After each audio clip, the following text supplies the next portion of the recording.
La neige tombait à gros flocons sur le quai en bois de la gare de la petite ville de Cottonwood, lorsque Molly Harrison descendit d'un wagon de 3e classe, une unique valise usée à la main. Le vent glacial du Montana transperçait son mince manteau, la forçant à serrer plus fort son châle de laine autour de ses épaules. Elle balaya les environs du regard, cherchant parmi les rares personnes présentes un homme qu'elle n'avait jamais vu, mais qui devait devenir son mari d'ici une semaine. La gare était presque déserte. Seules quelques silhouettes vêtues de lourds manteaux d'hiver se dispersaient à la hâte dans les rues enneigées. Molly sortit de sa poche une lettre froissée et relut pour la énième fois. « Je vous attendrai près de la gare. Grand, avec un chapeau marron. John McFarlane. »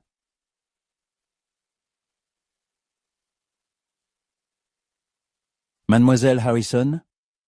Une voix la fit lever les yeux. Devant elle se tenait un homme d'environ 35 ans, effectivement grand, aux larges épaules sous une lourde peau de mouton foncé. Son chapeau marron était enfoncé bas sur son front, mais laissait entrevoir des yeux gris et des cheveux sombres aux tempes grisonnantes. Son visage était buriné, aux traits durs, mais son regard trahissait une certaine lassitude et autre chose, peut-être du soulagement. « C'est moi », répondit Molly, serrant plus fort la poignée de sa valise.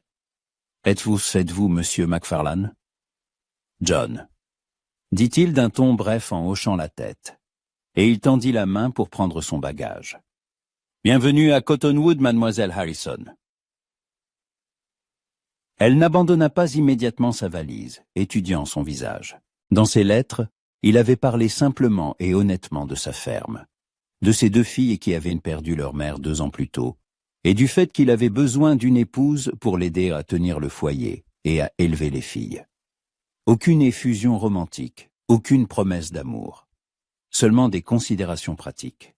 Cela convenait à Molly. Elle-même n'avait pas le choix. « Merci », dit-elle, le laissant enfin prendre la valise. « Le voyage a été long. Je l'imagine. D'où venez-vous ? » « De Chicago, 3 jours de route. » John hocha la tête et se dirigea vers la sortie de la gare. Molly se hâta de le suivre, s'efforçant de ne pas glisser sur les planches verglacées du quai. Près du bâtiment de la gare attendait une charrette attelée à 2 chevaux robustes. Leur souffle formait des nuages blancs dans l'air glacial. « Le trajet jusqu'à la ferme dure une demi-heure, » dit John en l'aidant à monter. « Couvrez-vous avec la couverture. La température avoisine les -20 degrés. » Molly hocha la tête et s'enveloppa dans l'épaisse couverture de laine qu'il lui tendit. John s'assit à côté d'elle, prit les rênes et claqua la langue. Les chevaux s'ébranlèrent, leurs fers résonnant sur la terre gelée. Les premières minutes, ils voyagèrent en silence. Molly observait furtivement son futur mari. Il avait un profil acéré, avec un nez droit et une mâchoire volontaire. Ses mains qui tenaient les rênes étaient larges, couvertes de cales. Sur sa main gauche, elle remarqua la marque pâle laissée par une alliance. « Parlez-moi de vos filles, » dit-elle lorsque le silence devint pesant. John lui jeta un regard rapide. Emma a 10 ans, Suzanne 7. Emma est sérieuse. Elle lit beaucoup et aide aux tâches ménagères. Suzanne. Elle est plus vive. Elle aime courir, grimper aux arbres. Leur mère leur manqua. Toutes les 2. Une douleur qu'il tentait de dissimuler perçait dans sa voix. Molly sentit quelque chose se serrer dans sa poitrine. « Et vous ? Votre femme vous manque ?» La question lui échappa avant qu'elle ait eu le temps de réfléchir. John tira brusquement sur les rênes, et les chevaux ralentirent. Il se tourna vers elle, et une lueur de souffrance traversa ses yeux gris. « Pardonnez-moi, » dit rapidement Molly. « Je n'aurais pas dû demander. »« Non, ce n'est rien, » répondit-il en relançant les chevaux au trot. « Mary est morte de la fièvre il y a 2 ans. La première année, j'ai cru que je pourrais m'en sortir seul. Mais les filles ont besoin d'une présence féminine. Et moi ?» Il marqua une pause.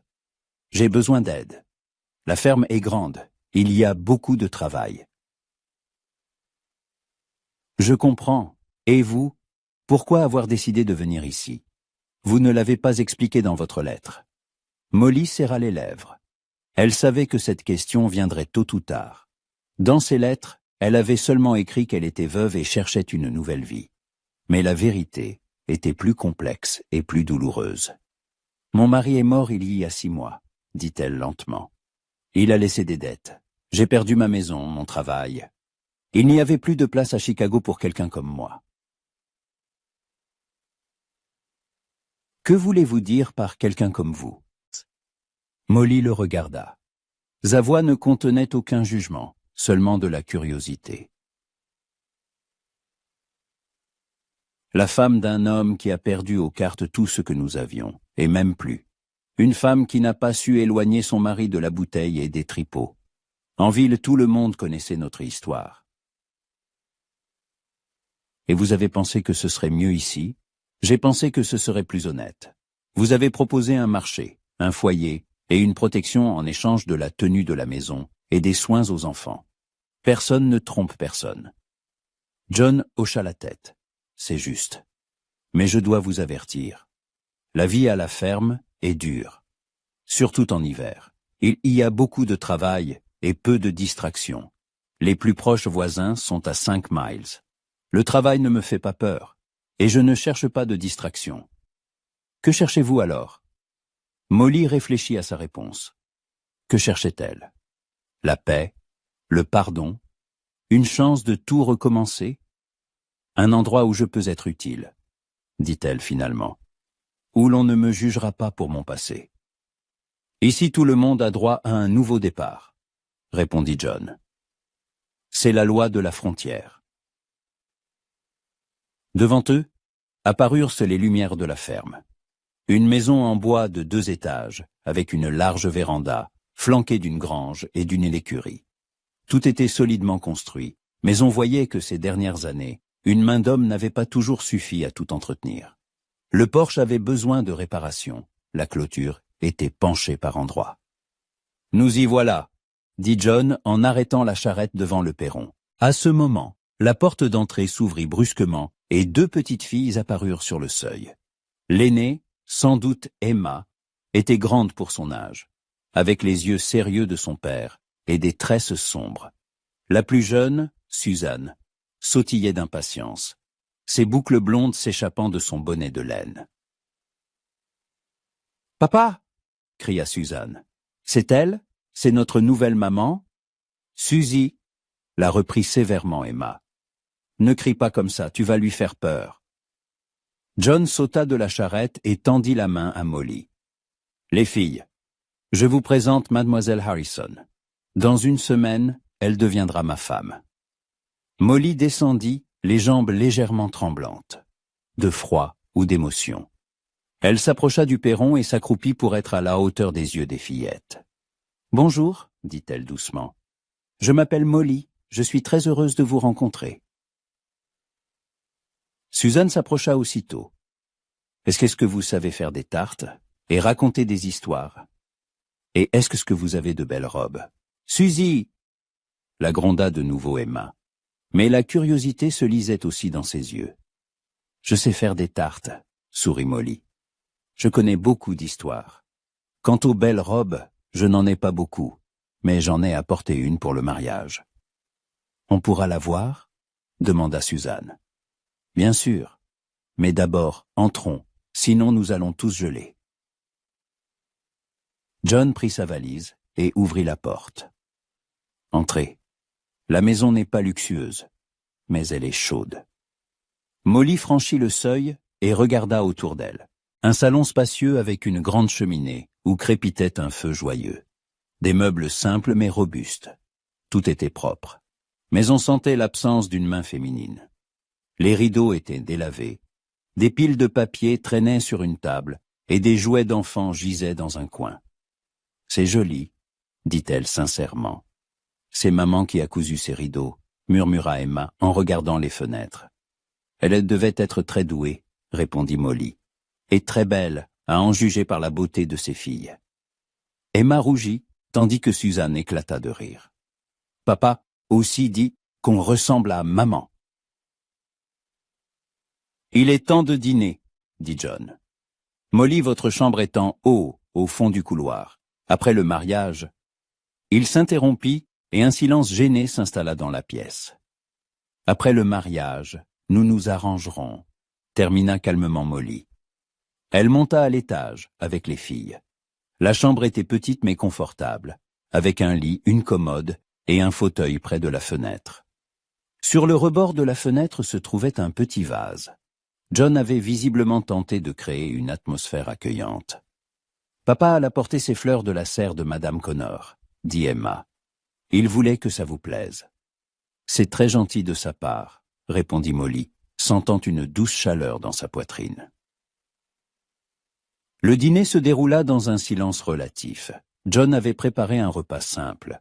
Du bœuf rôti, des pommes de terre, du pain. Suzanne bavardait sans arrêt, parlant de l'école, de ses amis, des bonshommes de neige qu'elle et Emma faisaient en hiver. Emma était plus réservée, mais Molly sentait que la fillette l'observait attentivement. « Demain, je vous montrerai la ferme, » dit John quand ils eurent fini de manger. « S'il ne fait pas trop froid. »« D'accord. En attendant, je vais aider à débarrasser. »« Ce n'est pas la peine, vous êtes fatigué du voyage. Je ne suis pas si fatigué que je ne puisse pas aider aux tâches ménagères. N'est-ce pas pour cela que je suis ici ?» John la regarda longuement. « Pas seulement pour ça, j'espère. » Il y avait dans ces paroles quelque chose qui fit battre le cœur de Molly plus vite. Elle détourna rapidement les yeux et commença à ramasser les assiettes. Une fois les enfants couchés, John et Molly restèrent seuls dans le salon. Le feu crépitait dans la cheminée, créant une atmosphère chaleureuse. John était assis dans un fauteuil, fumant sa pipe, tandis que Molly s'était installée sur le canapé avec sa broderie. « Vous vous entendez bien avec les filles, » dit-il. « Elles sont charmantes, intelligentes et bien élevées. Vous êtes un bon père, j'essaie. Mais elles ont besoin d'une mère. Surtout Emma, elle devient trop sérieuse pour son âge. Elle essaie de remplacer leur mère pour tout le monde. Et Suzanne manque de tendresse maternelle. Oui. » John tira sur sa pipe. « Molly, je dois être honnête avec vous. Je ne cherche pas l'amour romantique. J'ai besoin d'une amie, d'une aide, d'une mère pour mes enfants. Je ne sais pas si vous pourrez vous en contenter. » Molly posa sa broderie et le regarda. À la lueur de la cheminée, son visage semblait plus doux et ses yeux trahissaient la fatigue et la solitude. « Êtes-vous sûr que c'est tout ce dont vous avez besoin ?» demanda-t-elle à voix basse. « Que voulez-vous dire ? Tous les êtres humains ont besoin de proximité, de compréhension, d'être vus non comme une fonction, mais comme une personne. » John posa sa pipe et se redressa dans son fauteuil. « Et vous ? Qu'attendez-vous de ce mariage ? » « Honnêtement, je ne sais pas. Mon premier mariage m'a appris à ne pas nourrir de trop grands espoirs. Mais peut-être pourrons-nous nous soutenir mutuellement. Peut-être qu'avec le temps... » Elle ne termina pas sa phrase, mais une compréhension mutuelle flottait dans l'air. John hocha la tête. « Le temps nous le dira. » « Oui, le temps nous le dira. » Ils restèrent assis en silence un moment encore, chacun perdu dans ses pensées. Dehors, le vent d'hiver hurlait, mais à l'intérieur de la maison, il faisait chaud et calme. Pour la première fois depuis des mois, Molly sentit qu'elle pouvait se détendre. Ici, personne ne la connaissait, elle pouvait tout recommencer. « Molly, » dit soudain John. « Oui, je suis content que vous soyez venu. » Elle sourit, pour la première fois depuis sa descente du train. « Moi aussi, je suis contente, John. Moi aussi. » Molly se réveilla à l'odeur du bacon grillé et au rire d'enfants venant de la cuisine. La première chose qu'elle fit fut de s'approcher de la fenêtre et de tirer le rideau.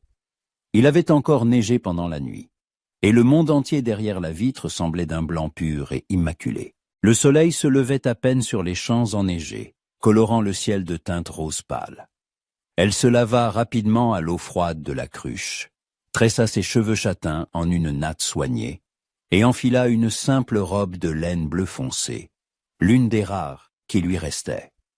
Le miroir reflétait un visage pâle aux yeux bruns fatigués, mais ses joues étaient déjà rosies par l'air glacial.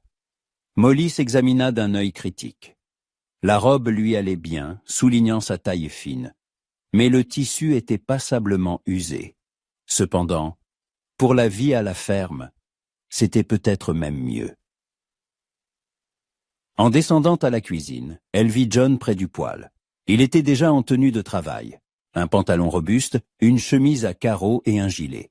Ses cheveux étaient légèrement ébouriffés, et sa joue portait la marque de l'oreiller. Quelque chose dans cette scène domestique fit battre le cœur de Molly un peu plus vite. « Bonjour », dit-elle, s'efforçant de parler naturellement. John se retourna et resta figé un instant, une poêle à la main. Son regard glissa sur son visage, s'attarda sur la ligne gracieuse de son cou, puis revint rapidement à ses yeux. « Bonjour. Bien dormi ? Merveilleusement bien. L'air ici est si différent de celui de la ville. » « Les filles dorment encore ? » ?»« Non !» retentit la voix de Suzanne. « On est déjà réveillés. » Les deux fillettes apparurent à l'entrée de la cuisine.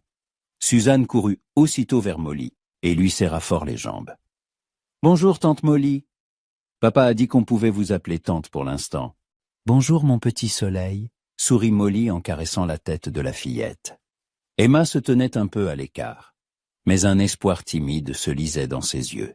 « Bonjour, Emma, » dit doucement Molly en lui tendant la main.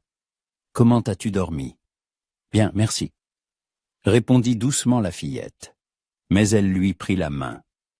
John observait la scène et quelque chose dans son regard changea. Il devint plus doux, plus chaleureux. Molly capta ce regard et sentit une douce chaleur se répandre dans sa poitrine. « Le petit déjeuner est presque prêt, » dit-il. « Molly, asseyez-vous. Aujourd'hui, c'est moi qui cuisine. »« Et demain, ce sera moi, » répondit-elle. « Marché conclu. » Marché conclu. Pendant le petit déjeuner, Suzanne bavarda sans arrêt, racontant à Molly l'histoire de sa poupée, de son chat rouquin qui vivait dans la grange en hiver, et de la façon dont elle aidait son père à nourrir les chevaux. Emma écoutait en silence, ajoutant parfois quelques détails. « Vous savez faire du ski ?» demanda Suzanne. « Un peu, » répondit Molly. « Et vous ? Papa nous a appris, mais Emma est meilleure que moi. » « Mais Suzy fait de plus beaux bonshommes de neige, » intervint Emma pour défendre sa petite sœur. Molly remarqua le sourire chaleureux avec lequel John regardait ses filles. Quand il souriait, son visage sérieux se transformait, paraissant plus jeune. Les ridules au coin de ses yeux rendaient son regard plus doux, et de petites fossettes se dessinaient aux commissures de ses lèvres. « Après le petit déjeuner, je vous montrerai l'exploitation, » dit-il à Molly. « Si vous n'avez pas peur du froid. »« Je n'ai pas peur, j'ai un châle bien chaud. »« On vient avec vous » s'exclama Suzanne. « Bien sûr, » acquiesça Molly. « Qui mieux que vous pourrait me montrer les choses les plus intéressantes ?» Les filles se regardèrent et se mirent à rire. John croisa le regard de Molly par-dessus leur tête, et une lueur de gratitude brilla dans ses yeux. Une demi-heure plus tard, ils sortirent tous ensemble sur le perron. Molly s'était enveloppée dans son plus beau châle, d'un vert foncé avec un motif de feuilles. Sur sa tête, elle portait un simple bonnet de laine d'où s'échappaient des mèches rebelles de cheveux châtains. Le gel lui pinça aussitôt les joues, mais elle ne frissonna pas. « Commençons par la grange, » dit John, et ils se dirigèrent vers le grand bâtiment en bois à côté de la maison. À l'intérieur, une odeur de foin et de bois flottait dans l'air. Dans les stalles se trouvaient 2 vaches et quelques chèvres. Des sacs de grains étaient empilés dans un coin, et des bouquets d'herbes séchées pendaient au plafond. « C'est ici que nous gardons le bétail laitier, » expliqua John. « Les vaches s'appellent Bessie et Molly. » Il hésita et rougit. « C'est-à-dire, la deuxième vache s'appelait déjà Molly avant votre arrivée. » Molly éclata de rire, un rire franc et sonore, le premier depuis son arrivée. « J'espère que je serai plus utile que mon homonyme. »« La vache Molly donne un très bon lait, » dit sérieusement Emma. « Alors, c'est un compliment, » sourit Molly. John la regardait, écoutant son rire, et quelque chose dans son regard la fit rougir. Elle se détourna, feignant d'examiner les chèvres. « Et voici nos petites chèvres, » dit Suzanne en courant vers l'enclos. Elles s'appellent Blanchette et Tacheté. Blanchette est très intelligente, et Tacheté adore s'échapper. Comme c'est intéressant, dit Molly en s'approchant, je peux les caresser? Bien sûr. Mais attention, elles peuvent te mordre les doigts. Molly tendit prudemment la main vers Blanchette. La chèvre renifla ses doigts, puis se laissa caresser. John se tenait à côté, et Molly sentait la chaleur qui émanait de son corps. Lorsqu'elle effleura accidentellement sa main en se penchant vers la chèvre, il ne recula pas. « Vous vous débrouillez bien, » dit-il à voix basse. « Les animaux sentent les bonnes personnes. »« Comment savez-vous que je suis bonne ?» demanda-t-elle sans lever les yeux de la chèvre. « Je vois comment vous êtes avec mes filles. » Molly le regarda enfin. Il se tenait très près, si près qu'elle pouvait voir les éclats dorés dans ses yeux gris. Un instant, elle crut qu'il allait se pencher vers elle, mais à ce moment-là, Suzanne la tira par la main. « Tante Molly, venez voir les chevaux !» L'écurie se trouvait dans un bâtiment séparé. 3 chevaux s'y trouvaient, 2 de trait et 1 de selle. « Voici Tonnerre et Éclair », montra Emma en désignant 2 grands chevaux bais. « Et voici Étoile, le cheval de maman. » Étoile était une élégante jument noire, avec une étoile blanche sur le front. Elle s'approcha de la grille de son box, et hennit doucement. « Elle est magnifique, » dit Molly. « Maman l'aimait beaucoup, » dit doucement Emma. Après sa mort, personne ne l'a montée. John se tenait en silence, le visage durci. Molly comprit que c'était un sujet douloureux pour lui. « Peut-être que quand il fera plus doux, vous m'apprendrez à monter à cheval ?» proposa-t-elle prudemment à Emma. « Si votre père n'y voit pas d'inconvénient. » Emma la regarda surprise. « Vous ne savez pas monter. » En ville, ce n'était pas nécessaire. Mais ici, c'est sans doute une compétence très utile. « Je peux vous apprendre, » dit soudain John, « quand la neige aura fondu. » « Merci. Je vous en serai très reconnaissante. » Ils se regardèrent, et de nouveau quelque chose passa entre eux qui fit battre le cœur de Molly plus vite. Ensuite, ils inspectèrent le poulailler, où une douzaine de poules s'agitaient et un coq nommé Napoléon se pavanait. Suzanne montra à Molly où ramasser les œufs, et Emma lui expliqua comment savoir s'ils étaient frais. « Vous retenez vite, » remarqua John alors qu'il retournait à la maison. « J'ai une bonne mémoire pour les choses pratiques, » répondit Molly. « Et puis, ça m'intéresse. » « Ça vous intéresse ?» Cette vie, si simple, si authentique. En ville, tout était superficiel. Ici aussi, il y a des difficultés. Je sais, mais ici les difficultés sont honnêtes. John s'arrêta et se tourna vers elle. « Que voulez-vous dire ?» Molly réfléchit, cherchant ses mots. « En ville, je faisais semblant en permanence. Semblant que mon mari ne buvait pas. Que nos dettes n'étaient que des difficultés passagères. Que j'étais heureuse. Ici, je n'ai pas besoin de faire semblant. Je peux être moi-même. Et qui êtes-vous, la vraie vous ?» La question la prit au dépourvu. Molly s'arrêta, la neige craquant sous ses pieds. Les filles avaient encouru en avant vers la maison, et ils se retrouvèrent seuls au milieu de la cour enneigée. « Je ne sais pas, » avoua-t-elle honnêtement. « Ça fait longtemps que je n'ai pas été moi-même. Mais j'ai envie de le découvrir. » John s'approcha. Des flocons de neige se posaient sur ses cils, sur les épaules de sa veste sombre. « Vous aurez le temps, » dit-il doucement. « Il y a beaucoup de temps ici. Et vous, pouvez-vous être vous-même? J'ai désappris. Après la mort de Mary, je ne suis devenu que père, que fermier.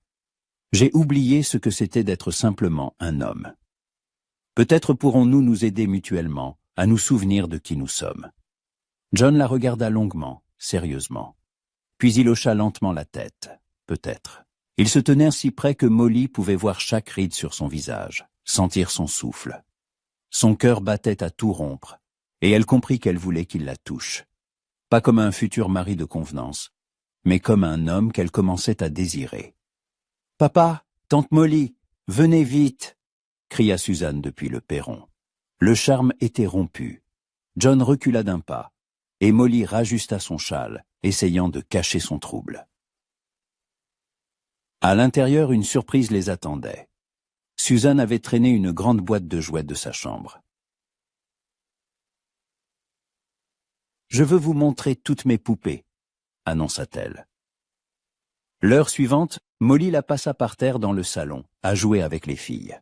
Susan lui présenta toutes ses poupées, de la grande beauté de porcelaine aux petits poupons de chiffon. Emma, d'abord timide, se joignit à elle, sortant ses trésors d'une armoire. Des livres, un herbier, une collection de jolis cailloux. John était assis dans son fauteuil, feignant de lire le journal, mais Molly sentait son regard sur elle. Quand elle riait des inventions de Suzanne ou écoutait attentivement le récit d'Emma sur les fleurs des champs, il la regardait avec une expression qu'elle ne parvenait pas à déchiffrer. De la surprise, de la gratitude, ou peut-être quelque chose de plus. « Tante Molly, vous savez jouer à la maman et au papa ?» demanda Suzanne. « Bien sûr. Comment jouez-vous? Je serai la maman, Emma la grande sœur, et vous la petite. »« Mais je suis une adulte, » rit Molly. « Ça ne fait rien. Dans le jeu, on peut être qui on veut. » Et Molly accepta. Elle joua la petite fille désobéissante qui ne voulait pas manger sa bouillie, tandis que Suzanne la sermonnait d'un air important, comme une grande personne. Emma jouait le rôle de la grande sœur modèle, qui aidait sa mère à gérer sa petite sœur capricieuse. « Molly la fille, mange ta bouillie, sinon tu ne grandiras pas », disait sévèrement Suzanne en brandissant une cuillère en plastique. « Je ne veux pas de bouillie, je veux un gâteau », bouda Molly, et Suzanne éclata de rire. « Papa, tu veux jouer avec nous ?» demanda Suzanne. « Moi ?» s'étonna John. « Et je serai qui ? » ?»« Le papa, bien sûr. »« Alors je dois aller travailler, » dit-il en entrant dans le jeu. « Au revoir, mes chéris. » Il se pencha et embrassa ses deux filles sur le sommet du crâne, comme il le faisait chaque matin. Puis il se tourna vers Molly et hésita un instant. Dans le jeu, il devait aussi embrasser sa femme. « Au revoir, mon chéri », dit doucement Molly en lui tendant la joue. John se pencha et effleura sa joue de ses lèvres. Le contact fut fugace, mais Molly sentit des frissons parcourir sa peau. « Au revoir », murmura-t-il, et sa voix avait une intonation particulière. Les filles ne remarquèrent rien et continuèrent à jouer. Mais quelque chose avait changé entre John et Molly. Désormais, ils ne se regardaient plus comme des étrangers ayant conclu un marché, mais comme un homme et une femme attirés l'un par l'autre. Dans l'après-midi, alors que les filles étaient parties jouer dans la neige, Molly resta dans la cuisine pour préparer le dîner. John entra pour boire de l'eau et s'arrêta sur le seuil, l'observant s'affairer près du poêle. Des mèches de cheveux châtains s'étaient échappées de sa natte et frisaient autour de son visage à cause de la vapeur. Ses joues étaient roses de chaleur et ses mouvements étaient légers et assurés. « Ça sent bon, » dit-il. « Du bœuf en daube avec des légumes. J'espère que les filles m'aiment les légumes. Emma mange de tout, mais Suzanne boude les carottes. Je vais essayer de la convaincre. » Molly remua le contenu de la marmite et se tourna vers lui. John se tenait appuyé contre le chambranle de la porte, la regardant comme s'il la voyait pour la première fois. « Qu'y a-t-il » demanda-t-elle en rajustant instinctivement ses cheveux. « Rien, c'est juste que ça fait longtemps qu'il n'y a pas eu une telle atmosphère dans la maison. » « Quelle atmosphère ? Familiale, chaleureuse, vivante. » Molly posa la cuillère et s'approcha de lui. « Ça vous manquait ? Plus que je ne le pensais. » Il se tenait tout près. John leva la main et écarta doucement une mèche de cheveux de son visage. Ses doigts s'étaient en chaud et légèrement rêches à cause du travail. « Molly, » dit-il doucement. « Oui ? Je suis content que vous soyez là. »« Moi aussi. » Il se pencha vers elle et Molly ferma les yeux, attendant un baiser. Mais à ce moment, la porte s'ouvrit avec fracas, et Suzanne, couverte de neige, fit irruption dans la cuisine. « Tante Molly. » Emma a construit la plus belle forteresse de neige. Venez voir. John et Molly s'écartèrent l'un de l'autre comme des adolescents pris en faute. Susan ne remarqua rien, continuant à décrire la forteresse avec enthousiasme. « Bien sûr, nous allons voir, » dit Molly, s'efforçant de garder une voix calme. « Laisse-moi juste éteindre le feu. » Le soir, une fois les filles couchées, John et Molly se retrouvèrent seuls près de la cheminée. Mais cette fois, la tension entre eux était différente. Ce n'était plus la gêne d'étrangers, mais l'attirance entre un homme et une femme. « Molly, » commença John. « Je sais, » l'interrompit-elle, « ce qui se passe entre nous. Ça complique les choses. Ça les complique ou ça les simplifie ?» Elle le regarda, essayant de deviner ses sentiments. « Je ne sais pas. Je suppose que nous le saurons avec le temps. » « Oui, avec le temps. » Mais ils savaient tous les deux que le temps jouait déjà contre eux. Chaque regard, chaque contact fortuit. Attissait un feu qu'il devenait de plus en plus difficile de contrôler. Et dehors, la neige continuait de tomber, enveloppant la ferme d'un silence blanc, créant l'illusion qu'il n'était que 4 au monde. Le 3e jour de Molly à la ferme commença par un blizzard. Elle fut réveillée par le hurlement du vent et comprit qu'une véritable tempête faisait rage dehors. La neige fouettait les fenêtres, et le vent secouait les arbres si fort que leurs branches griffaient le toit de la maison. En descendant à la cuisine, elle trouva John déjà debout, une tasse de café à la main, regardant par la fenêtre. Il portait la même chemise à carreaux que la veille, mais le col était déboutonné, révélant un cou fort et hâlé.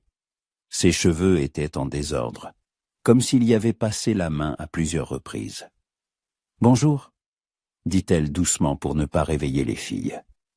Il se retourna, et elle vit de l'inquiétude dans ses yeux. « Bonjour, je crains que nous ne sortions pas aujourd'hui. » La tempête est violente. Est-ce que c'est dangereux? Pas pour la maison. Nous avons assez de bois, de nourriture. Mais le bétail... Il fronça les sourcils. Je devrais aller à la grange plusieurs fois pour voir comment ils vont. Je peux aider. Par ce temps? Non, c'est trop dangereux. On peut se perdre entre la maison et la grange. Alors je préparerai quelque chose de chaud, au cas où vous auriez froid. John la regarda avec gratitude. Merci, c'est une bonne chose que vous soyez là. Sa voix était si sincère que le cœur de Molly se serra d'une chaleur inattendue. « Papa ?» retentit la voix endormie de Suzanne. « C'est quoi ce bruit ?»« C'est le vent, mon petit soleil. » répondit John en prenant sa fille dans ses bras. « Un gros blizzard. Aujourd'hui, on reste à la maison. On peut construire une forteresse avec des couvertures ?» s'anima la fillette. « Bien sûr qu'on peut, » sourit Molly. « Et je vous raconterai des histoires. » Emma se réveilla peu après. Au petit déjeuner, John expliqua aux filles qu'il sortirait souvent aujourd'hui pour vérifier les animaux, déneiger les chemins et s'assurer que les tuyaux ne gèlent pas. « Et nous, on aidera tante Molly ?» déclara Suzanne. « C'est ça, » acquiesça Emma. « On sait allumer le feu dans la cheminée et préparer des plats simples. » Après le petit déjeuner, John enfila un lourd manteau, enroula une écharpe sur son visage et sortit dans la tempête. Molly regarda avec anxiété par la fenêtre sa silhouette se dissoudre dans le voile blanc de la neige. La grange n'était qu'à une 30aine de mètres, mais par un tel temps, la distance semblait immense. « Ne vous inquiétez pas, » dit Emma, remarquant son anxiété. « Papa connaît la ferme les yeux fermés. Il ne se perdra jamais. » « Bien sûr, » acquiesça Molly. Mais elle resta près de la fenêtre jusqu'à ce qu'elle voie John revenir de la grange. Quand il entra dans la maison couvert de neige, ses joues étaient rouges de froid et ses sourcils et cils étaient couverts de givre. « Comment vont les animaux ?» demanda Molly en l'aidant à enlever son manteau trempé. « Tout va bien. La grange est chaude, il y a assez de foin. » Il se frotta les mains gelées, mais je dois encore vérifier le poulailler et déblayer le chemin vers le puits. Alors réchauffez-vous d'abord. J'ai préparé une soupe chaude. Molly lui servit un bol fumant de soupe aux pois épaisses et une tasse de café chaud. John hocha la tête avec reconnaissance et se mit à manger. Molly s'assit en face, le regardant se réchauffer. Ses mains, qui serraient la tasse, étaient rouges de froid, mais fortes et fiables. Quand il leva les yeux et croisa son regard, une étincelle de compréhension passa entre eux. « C'est délicieux, dit-il. Ça faisait longtemps que je n'avais pas mangé une aussi bonne soupe. C'est la recette de ma grand-mère. Elle disait que cette soupe pouvait réchauffer même un mort. Elle m'a presque réchauffé, sourit John, et ce sourire transforma son visage. Pendant ce temps, les filles avaient construit une véritable forteresse dans le salon, avec des chaises, des couvertures et des oreillers. Elles y avaient apporté tous leurs jouets et leurs livres, transformant l'abri improvisé en un refuge douillet. « Tante Molly, venez avec nous » appela Suzanne. « Et papa aussi » ajouta Emma. « C'est très confortable ici. » Molly et John se regardèrent. « Allons-y, dit-elle. Vous pouvez vous reposer entre vos expéditions. » Ils se glissèrent dans la forteresse improvisée. À l'intérieur, il faisait effectivement chaud et douillet. Une lumière douce filtrait à travers les couvertures, créant une atmosphère particulière, intime. John s'assit à côté de Molly, leurs épaules se touchant, et elle sentit la chaleur de son corps. « Racontez-nous une histoire » demanda Suzanne, s'installant sur les genoux de Molly. « Laquelle voulez-vous » ? « Celle de la princesse et du bandit » répondit aussitôt la fillette. « Suzy » soupira Emma. « Toujours la même. »« Et alors, ce n'est pas une belle histoire » demanda Molly. « Si, mais on l'a déjà entendue 100 fois. Alors je vais vous en raconter une nouvelle version. Il était une fois une princesse, mais pas dans un château, dans une grande ville. Et elle n'était ni riche ni noble, mais une jeune fille ordinaire qui travaillait dans un atelier de couture. Et le bandit, il est où ? Demanda Suzanne. Le bandit, lui, vivait très loin, au pays des cow-boys et des chevaux sauvages. Sauf que ce n'était pas un méchant bandit, mais un bon fermier, qui avait les 2 plus belles filles du monde. Les fillettes gloussèrent, comprenant que l'histoire parlait d'elles. Et un jour, continua Molly, la princesse comprit qu'elle n'avait plus rien à faire dans la grande ville. Alors elle prit un train et partit pour le lointain pays des cow-boys, pour y rencontrer son fermier bandit. « Et qu'est-ce qui s'est passé après » demanda Suzanne, retenant son souffle. Molly jeta un coup d'œil à John. Il écoutait son histoire avec une expression sérieuse, mais de petites lueurs chaudes dansaient dans ses yeux. Ensuite, ils durent apprendre à se connaître, car la princesse venait de la ville et le fermier de la campagne. La princesse était habituée au bruit et à l'agitation, tandis que le fermier aimait le silence et la tranquillité. Mais ils avaient quelque chose en commun. « Quoi ?» demanda Emma. Ils savaient tous les deux aimer, et ils avaient les mêmes rêves. Un foyer chaleureux et confortable, une famille où chacun prend soin des autres. « Et ils sont tombés amoureux ?» demanda Suzanne. Molly se tut un instant, sentant le regard de John sur elle. Ils ont compris que l'amour n'est pas quelque chose qui arrive d'un coup, comme dans les autres contes. Le véritable amour grandit lentement, comme une fleur. D'abord vient le respect, puis la confiance, puis la tendresse. Et après, murmura Emma. Et après, ils ont compris qu'ils ne pouvaient plus vivre l'un sans l'autre. Suzanne soupira de contentement et se blottit contre Molly. « J'aime bien cette histoire. Et vous, papa ?»« Oui, » répondit doucement John, sans quitter Molly des yeux. « Moi aussi j'aime bien. » Il y avait dans sa voix quelque chose qui fit rougir les joues de Molly. Elle comprit que son histoire était devenue trop révélatrice, trop personnelle. Dehors, le vent continuait de hurler. Mais dans leur refuge improvisé, il faisait calme et chaud. Suzanne s'était endormie sur les genoux de Molly, et Emma lisait un livre. John s'était adossé au coussin, observant cette scène de confort domestique. « Je dois retourner voir les animaux, » dit-il à voix basse. « Je viens avec vous, » dit Molly, à sa propre surprise. « C'est dangereux, Et on peut s'attacher avec une corde. C'est ce qu'ils font en montagne pendant les chutes de neige. Comment savez-vous ça? Je l'ai lu dans un livre. John sourit. D'accord. Mais il vous faudra des vêtements chauds. Molly déplaça délicatement Suzanne, endormie sur les coussins, et sortit de la forteresse. Elle n'avait pas de vêtements adaptés à un tel temps, alors John lui donna un vieux manteau en peau de mouton de sa femme. Il était un peu grand pour elle, mais chaud. Ils s'attachèrent avec une corde et sortirent dans le blizzard. La neige leur fouetta immédiatement le visage, le vent tentant de les faire tomber. Molly se tenait fermement à la corde, suivant John. Le monde avait disparu dans un voile blanc. Il n'existait plus que 2 et quelques mètres de terre enneigés sous leurs pieds. Dans la grange, il faisait chaud et calme. Les animaux mâchaient paisiblement leur foin, indifférents à la tempête extérieure. John vérifia qu'ils avaient assez d'eau et de nourriture, tandis que Molly l'observait, admirant les mouvements assurés de ses mains, son attitude attentionnée envers les animaux. « Tout est en ordre, dit-il. On peut rentrer. » Mais en sortant de la grange, ils constatèrent que le blizzard s'était intensifié. La visibilité était presque nulle. « Tenez-vous à la corde !» cria John pour couvrir le hurlement du vent. « Et ne la lâchez pas une seconde !» Ils avançaient lentement, cherchant prudemment leur chemin dans la neige. Molly marchait derrière John, sentant la corde se tendre entre eux. Soudain, elle trébucha sur quelque chose de caché sous la neige et tomba. La corde tira John qui se retourna.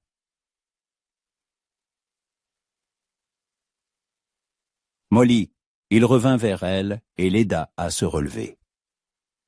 Dans le voile blanc du blizzard, ils se tenaient si près que le souffle de l'un réchauffait le visage de l'autre. « Vous ne vous êtes pas fait mal ?»« Non, tout va bien. » Mais John ne la lâchait pas. Ses mains étaient posées sur ses épaules, son visage tout près du sien. Des flocons se posaient sur ses cils, sur ses lèvres. Molly leva la main et chassa la neige de sa joue.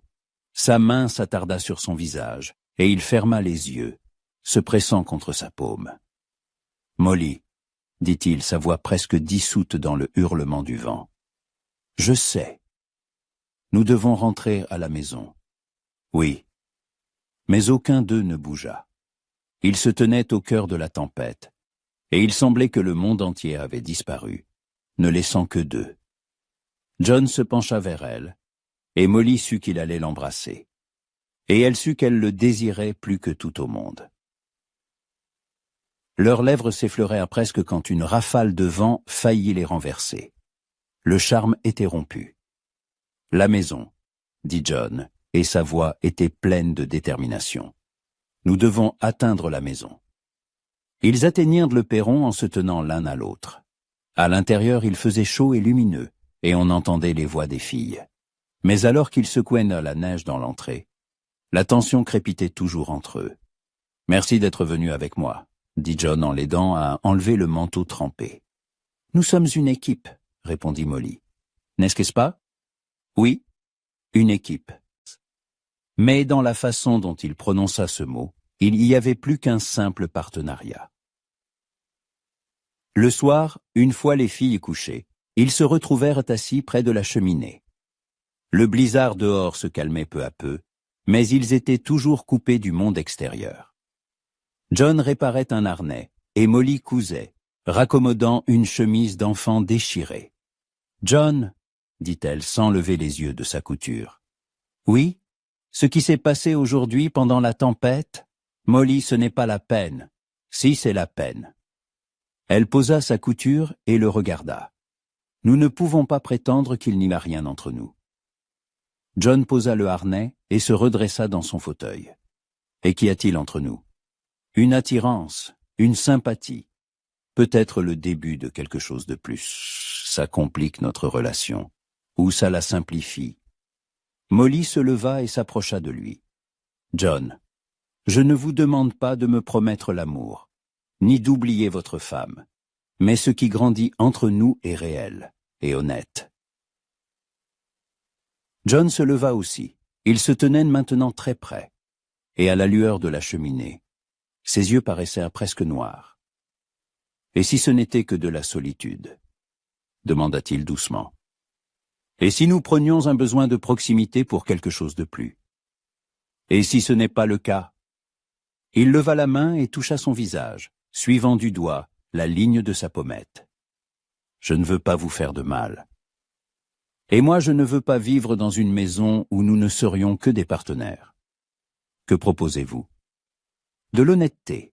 Laissez ce qui existe entre nous se développer naturellement, sans contrainte, sans fausses promesses. Simplement, voir ce qui se passe. John la regarda longuement, étudiant chaque trait de son visage. Et s'il ne se passe rien, alors nous resterons amis et de bons parents pour les filles. Et s'il se passe quelque chose de plus, alors nous serons les personnes les plus heureuses du monde. John se pencha lentement vers elle. Cette fois, personne ne les interrompit. Ses lèvres touchèrent les siennes, doucement, tendrement, comme s'il craignait de l'effrayer. Le baiser fut bref, presque chaste, mais quand il prit fin, Molly sut que tout avait changé. « Molly », murmura-t-il, pressant son front contre le sien.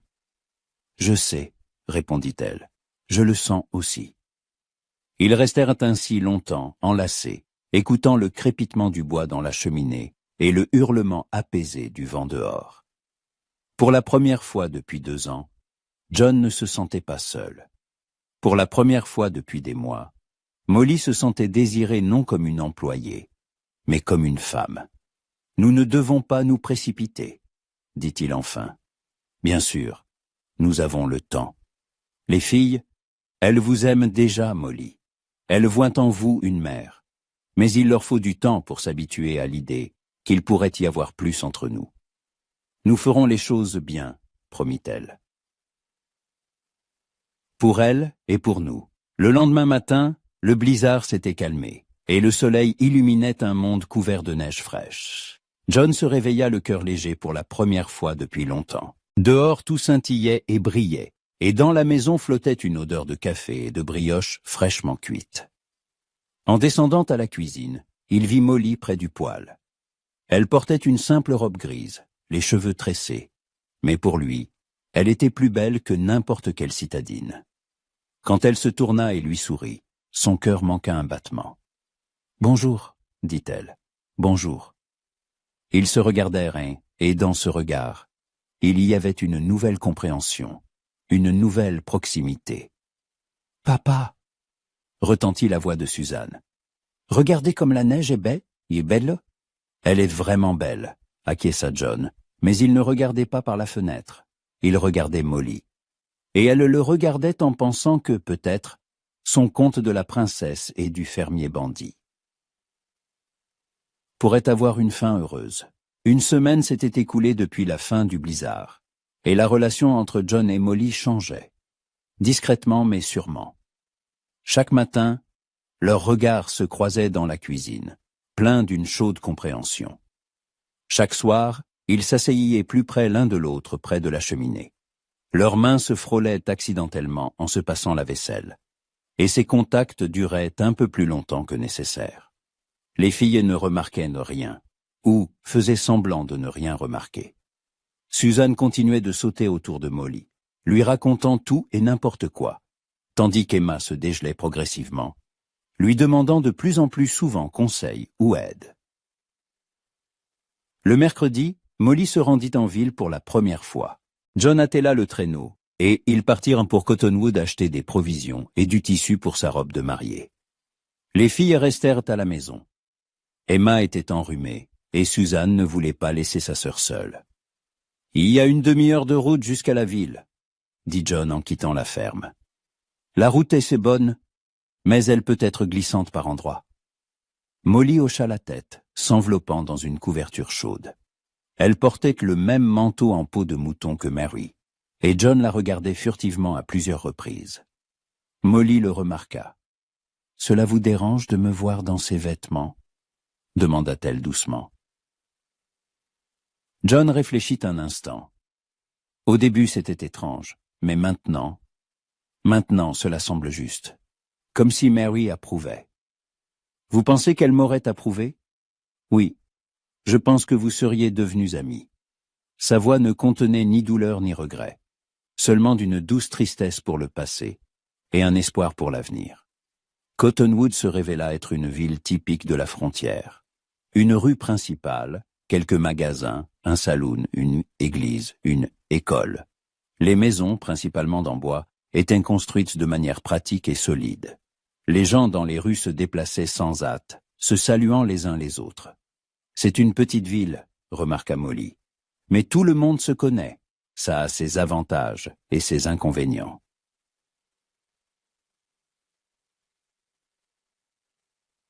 Ils s'arrêtèrent devant le magasin général de Harrison. John aida Molly à descendre du traîneau, et sa main s'attarda sur sa taille un peu plus longtemps que nécessaire. Elle leva les yeux vers lui, et l'étincelle familière passa de nouveau entre eux. « John McFarlane !» retentit une voix de femme. « Que faites-vous en ville en pleine semaine ?» Une femme corpulente d'une 50aine d'années, vêtue d'un manteau sombre et un panier à la main, s'approcha d'eux. Elle avait un visage bienveillant, mais ses yeux brillaient de curiosité. « Bonjour, Madame Connor », répondit poliment John. « Nous sommes venus faire des courses, et laissez-moi vous présenter Molly Harrison, ma fiancée. » Madame Connor toisa Molly de la tête aux pieds d'un regard évaluateur. Molly se sentit comme un spécimen sous un microscope. « Ah, c'est donc la fameuse fiancée par correspondance !» s'exclama la femme. « Mila Connor, enchantée. J'ai entendu dire que vous veniez d'une grande ville ?»« De Chicago », répondit Molly en s'efforçant de sourire. « Oh, comme c'est intéressant. Et comment trouvez-vous notre coin perdu? Vous ne vous ennuyez pas ?»« Pas du tout. C'est très beau et très calme ici. Et les enfants, comment vous ont-ils accueillis? Ce n'est pas facile pour une étrangère de gagner la confiance d'enfants orphelins. » Une légère pique perçait dans la question, que Molly ne put ignorer. John l'entendit aussi et se tendit légèrement. « Emma et Suzanne sont des filles merveilleuses, » répondit calmement Molly. « Et je ne me considère pas comme une étrangère. » Bien sûr, s'empressa d'acquiescer Madame Connor. C'est juste que Mary était si spéciale. Elle aimait tellement ses filles. Elle prenait si bien soin d'elles. C'est difficile pour quiconque de la remplacer. Je n'ai pas l'intention de la remplacer, dit fermement Molly. Mary restera leur mère pour toujours. J'espère seulement devenir une bonne belle-mère et une amie pour elle. Madame Connor ne s'attendait manifestement pas à une telle réponse. Elle parut un peu embarrassée. « Oui, bien sûr. Eh bien, bienvenue dans notre ville. John, passez le bonjour aux filles de la part de tante Mila. »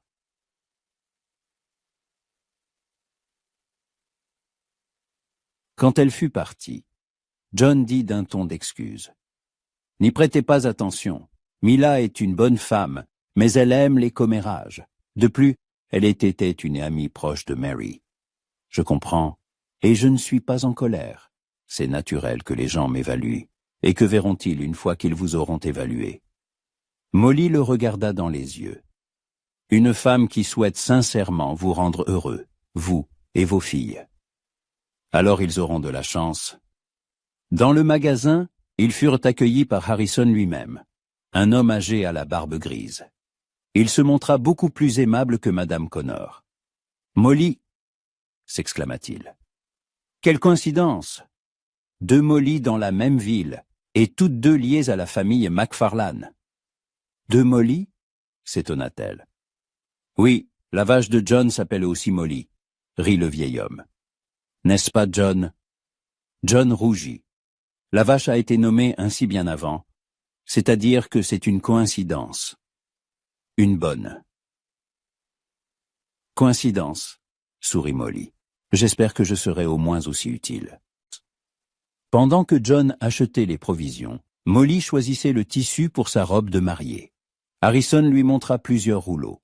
De la soie bleue, du velours vert, du drap de laine crème.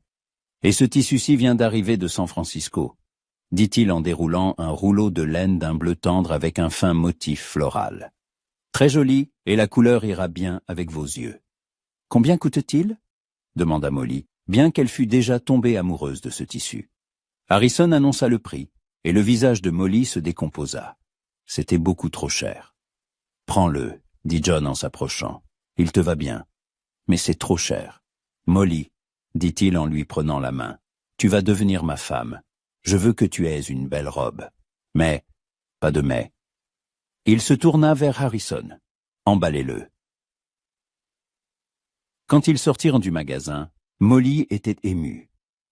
John, vous n'auriez pas dû dépenser autant d'argent. Si. Et puis, un fiancé ne doit-il pas faire de cadeaux à sa fiancée? Nous avions convenu que c'était un mariage de convenance. John s'arrêta au milieu de la rue enneigée et se tourna vers elle. Est-ce que c'est encore un mariage de convenance, Molly? Elle plongea son regard dans ses yeux gris et comprit qu'il avait raison. Ce qui existait entre eux avait depuis longtemps dépassé un simple accord. Non, répondit-elle doucement. Plus maintenant. Alors laisse-moi être un vrai fiancé. Il porta sa main à ses lèvres et lui baisa les doigts à travers le gant. C'était un geste simple, mais il fit battre le cœur de Molly plus vite. John, murmura-t-elle. Quoi? Les gens nous regardent. Et alors? Qu'ils regardent. Mais elle avait raison.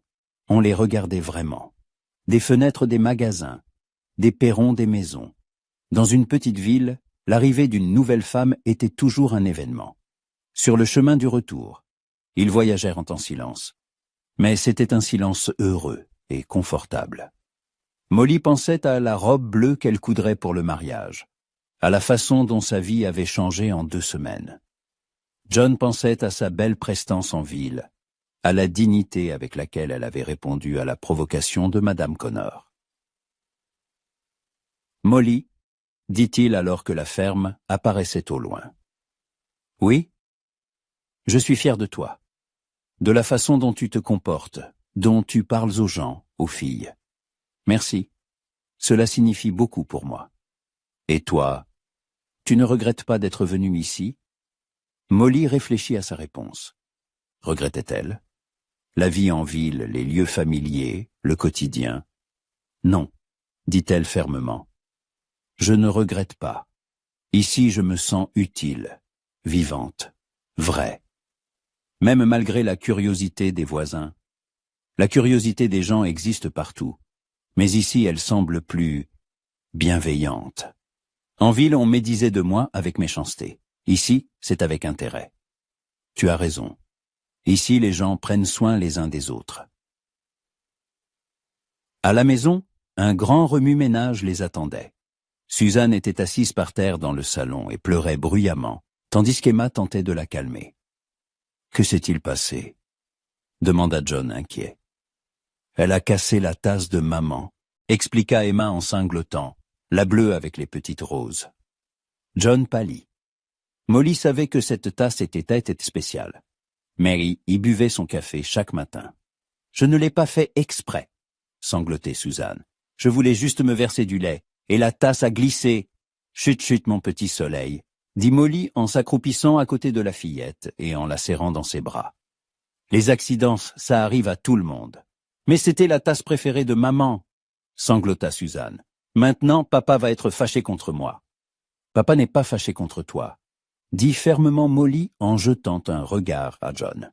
« N'est-ce pas, papa ?» John se tenait là, regardant les éclats de porcelaine, et Molly voyait qu'il luttait contre ses émotions. Puis il s'approcha et s'accroupit à côté de sa fille. « Bien sûr que je ne suis pas fâché, ma puce. Ce n'est qu'une tasse. Mais c'était celle de maman. Et maman n'aurait pas voulu que tu pleures pour ça, dit-il doucement. Maman t'aimait plus que toutes les tasses du monde. Vraiment?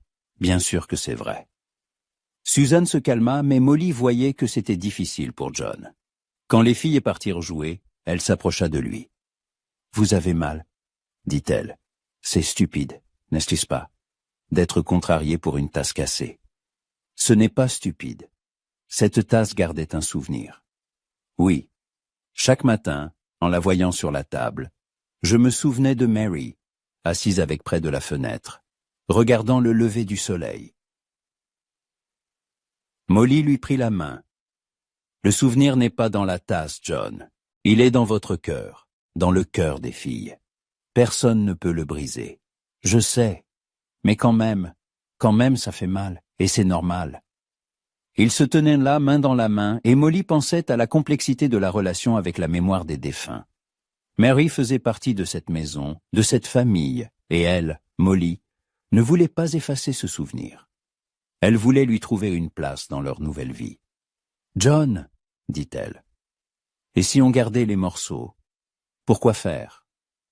On pourrait en faire une mosaïque, ou décorer un cadre pour une photo de Mary, transformer ce qui est brisé en quelque chose de beau. » John la regarda surpris. « Tu ferais ça?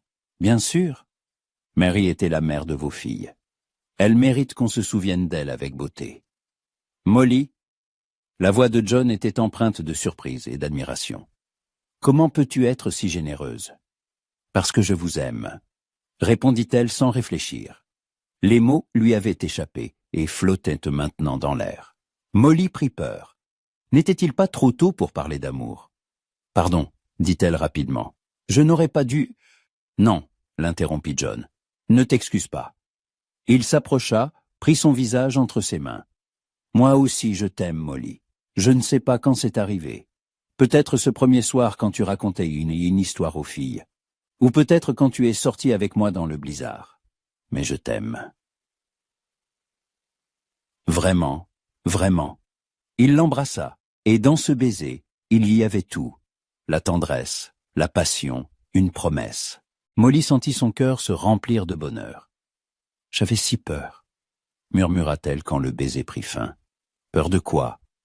Que ce ne soit que de mon côté, que tu n'aimes encore que Mary. »« Molly, » dit-il sérieusement, « Mary faisait partie de mon passé. Tu es mon présent et mon avenir. Ce sont des amours différents, mais celui-ci n'est pas moins vrai. Et les filles? Comment réagiront-elles? Les enfants sentent l'amour. Elles seront heureuses que leur père soit de nouveau heureux. » À ce moment, Suzanne entra en courant dans la pièce. « Qu'est-ce que vous faites ?» demanda-t-elle avec curiosité. « On discute, » répondit Molly, essayant de ne pas rougir. « Et pourquoi vous êtes si proches? Parce que nous... » John regarda Molly, lui demandant la permission. « Parce que nous nous aimons, » termina-t-elle. Suzanne réfléchit. « Comme la maman et le papa dans les contes de fées? Oui, mon petit soleil, comme dans les contes de fées. Ça veut dire que vous allez vous embrasser et vous faire des câlins? » Molly se mit à rire. « Parfois, oui. Et nous, avec Emma, on sera toujours vos filles. »« Bien sûr, » répondit fermement John. « Pour toujours. » Suzanne sourit et courut vers eux, les enlaçant tous les deux en même temps. « Alors c'est bien. Je veux que papa soit heureux. »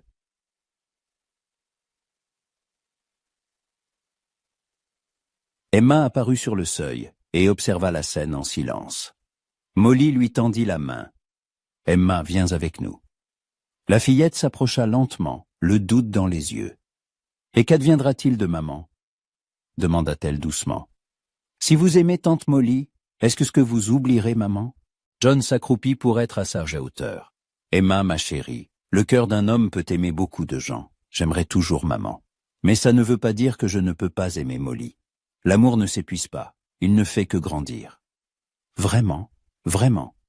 Et maman aurait été heureuse que nous ayons trouvé quelqu'un pour prendre soin de nous. Emma hocha la tête et se joignit à leur étreinte. « Alors je suis contente, » dit-elle. « Tante Molly est gentille, et elle fait de délicieuses tartes. » Tout le monde se mit à rire. Le soir, une fois les filles couchées, John et Molly étaient assis près de la cheminée, enlacés. Pour la première fois, ils pouvaient montrer leurs sentiments sans se cacher, sans prétendre n'avoir qu'une relation d'affaires. « Le mariage est dans 3 jours, » dit John. « Je sais. Aurais-je le temps de coudre la robe? Tu auras le temps. Et si tu n'as pas le temps, tu m'épouseras dans n'importe quelle robe, même une robe de travail. » « Quelle fiancée romantique, » rit Molly. « Je suis sérieux. La robe n'a pas d'importance. Ce qui compte, c'est que tu deviennes ma femme. » Molly se tourna vers lui. « John, tu n'as pas peur, De quoi? Que nous allions trop vite. Que les sentiments s'estompent, hein? Non, répondit-il fermement. Je n'ai pas peur. Et toi? Molly réfléchit. Avait-elle peur? Bien sûr.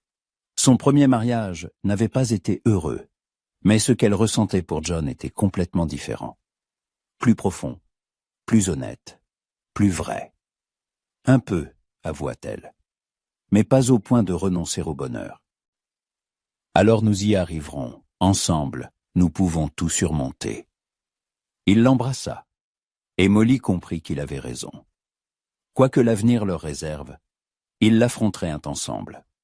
Et dehors, la neige tombait, recouvrant la ferme d'un manteau blanc de silence et de paix. Le jour du mariage commença par une matinée claire et glaciale. Le soleil illuminait les champs enneigés, les transformant en une mer scintillante de blancheur. Molly se réveilla tôt, trop excitée pour dormir. Aujourd'hui, elle deviendrait l'épouse de John McFarlane, non seulement sur le papier, mais aussi dans son cœur. Elle se leva et s'approcha de la fenêtre. Dans la cour, elle apercevait déjà la silhouette de John. Il nourrissait les chevaux, comme chaque matin. Mais aujourd'hui, il y avait quelque chose de spécial, de plus solennel dans ses gestes. Lui aussi était nerveux.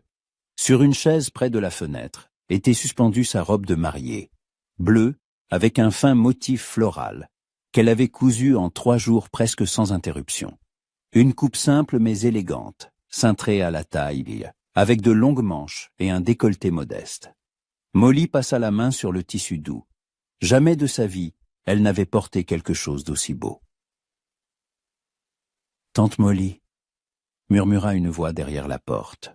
« On peut entrer ?»« Bien sûr, entrez, les filles. » Emma et Suzanne entrèrent dans la chambre en chemise de nuit, les cheveux ébouriffés par le sommeil. Mais leurs yeux brillaient d'excitation. « C'est votre mariage aujourd'hui ?» s'exclama Suzanne en sautillant.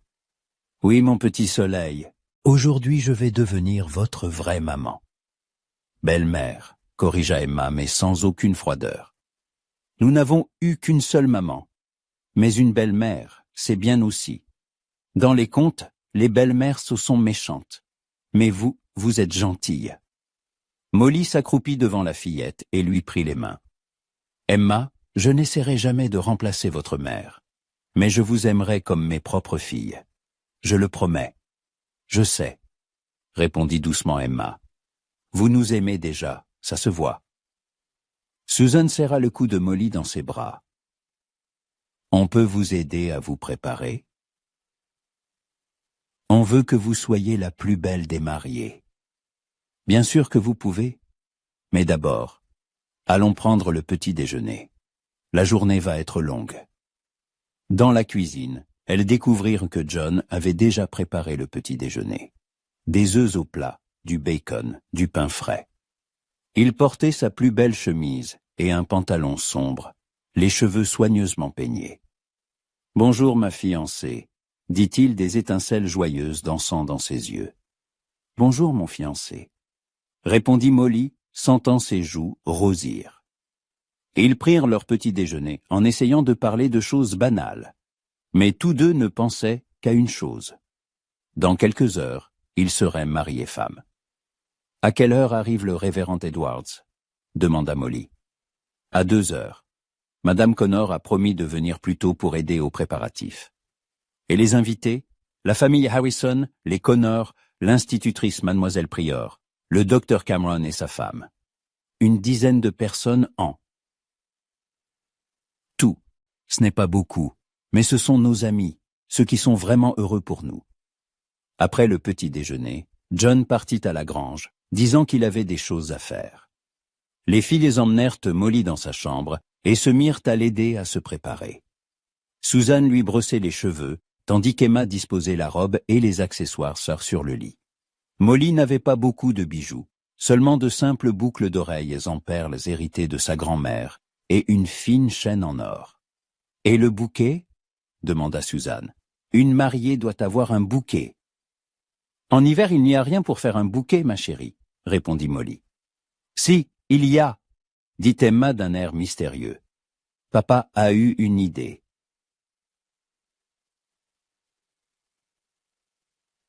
À midi, Madame Connor arriva avec 2 autres femmes, la femme du docteur et Mademoiselle Prior. Elles apportèrent de la nourriture pour le repas de noces et se mirent à dresser la table. « Molly, ma chère, dit Madame Connor, pardonnez-moi pour l'autre jour en ville. J'ai été trop curieuse. Je voulais juste m'assurer que John et les filles seraient entre de bonnes mains. »« Tout va bien, » sourit Molly. « Je comprends, vous vous souciez d'eux. Et en vous voyant aujourd'hui, je comprends que je ne me suis pas trompée. Vous rayonnez de bonheur, et John aussi. » Molly enfila sa robe, et les femmes poussèrent des exclamations admiratives. « Quelle beauté !» s'exclama Madame Cameron. « Et cette couleur vous va si bien. »« Vous l'avez cousue vous-même » demanda Mademoiselle Prior. « Un travail magnifique. » Emma tressa les cheveux de Molly en une natte élégante, l'ornant d'un fin ruban bleu. Suzanne apporta un petit miroir pour que Molly puisse se voir. Son reflet la surprit. Ce n'était plus la femme fatiguée et tourmentée arrivée de Chicago 3 semaines plus tôt. C'était une mariée heureuse, illuminée de l'intérieur par l'amour et l'espoir. À 2 heures, le révérend Edwards arriva, un pasteur âgé au visage bienveillant. Les autres invités suivirent. Le petit salon se remplit de gens, de rires, de félicitations. « Où est donc le marié ?» demanda le révérend Edwards. « Il arrive, » répondit Emma. « Il est dans la grange. » Quelques minutes plus tard, la porte s'ouvrit et John entra. Il portait un costume sombre, une chemise blanche, une cravate. Ses cheveux étaient soigneusement peignés, son visage fraîchement rasé. Mais surtout, il rayonnait de bonheur. Dans ses mains, il tenait un bouquet de branches de sapin, décoré de baies rouges de sorbier et noué d'un ruban blanc. Un bouquet d'hiver simple mais magnifique. « Pour la mariée, » dit-il en tendant le bouquet à Molly. « Il est magnifique, » répondit-elle, et leurs doigts s'effleurèrent. « Chers amis, » dit le révérend Edwards, « nous sommes réunis ici pour unir par les liens du mariage John McFarlane et Molly Harrison. » La cérémonie fut simple et brève.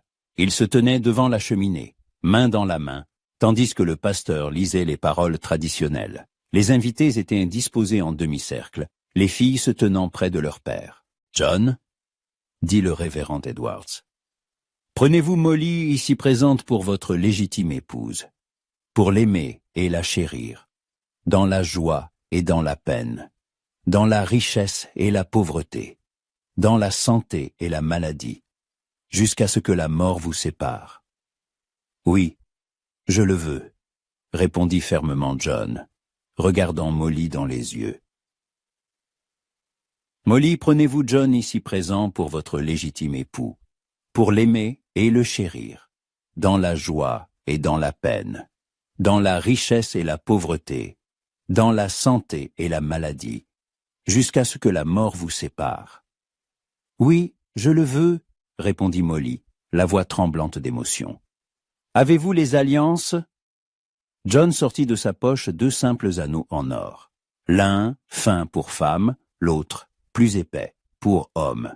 « John, passez l'anneau au doigt de votre fiancée et répétez après moi. Par cet anneau je te prends pour épouse, je t'honorerai de mon corps et te ferai don de tous mes biens terrestres. » John prit la main de Molly et lui passa l'anneau à l'annulaire. Il était parfaitement à sa taille.